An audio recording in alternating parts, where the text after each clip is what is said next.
One night, Henry and Gordon were alone with James.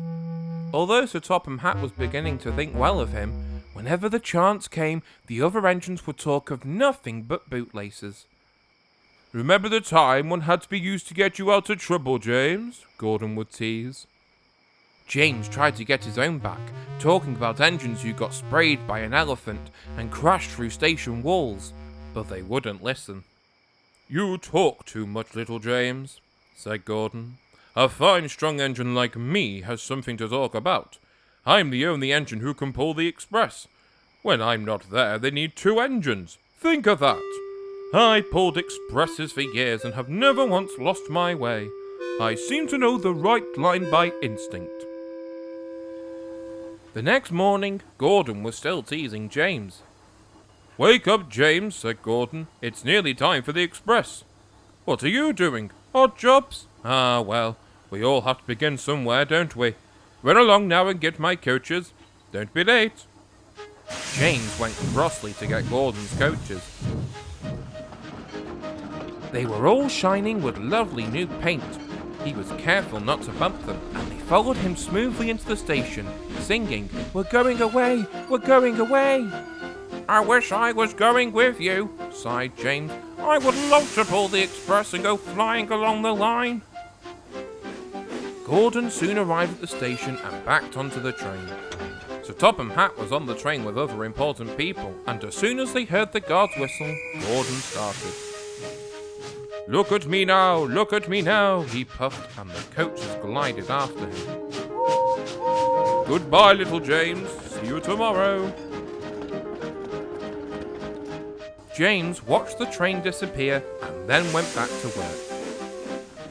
James was just pushing some coaches into the platform when he heard a mournful noise.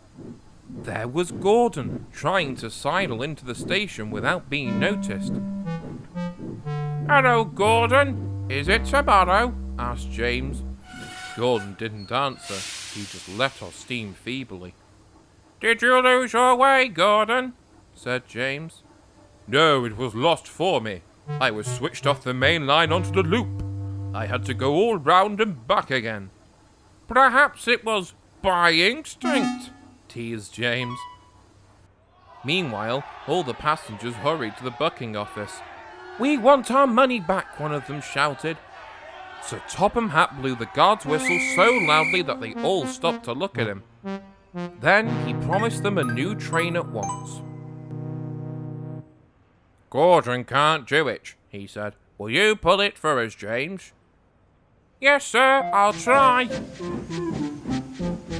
So James was coupled on and everyone got in. "Do your best, James," said Sir Topham Hatt, and James puffed out of the station. Come along, he said to the coaches. "You're pulling as well, sang the coaches.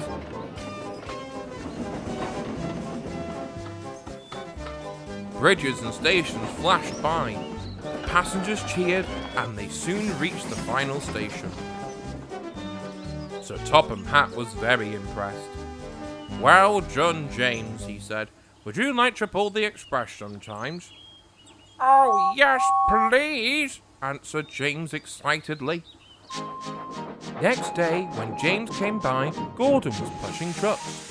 "I like some quiet work for a change," he said. "I'm teaching these trucks manners. You did well with those coaches, I hear. Good, we'll show them." And he gave his trucks a bump. James and Gordon are now good friends. James sometimes takes the express to give Gordon a rest. Gordon never talks about bootlaces, and they are both quite agreed on the subject of trucks.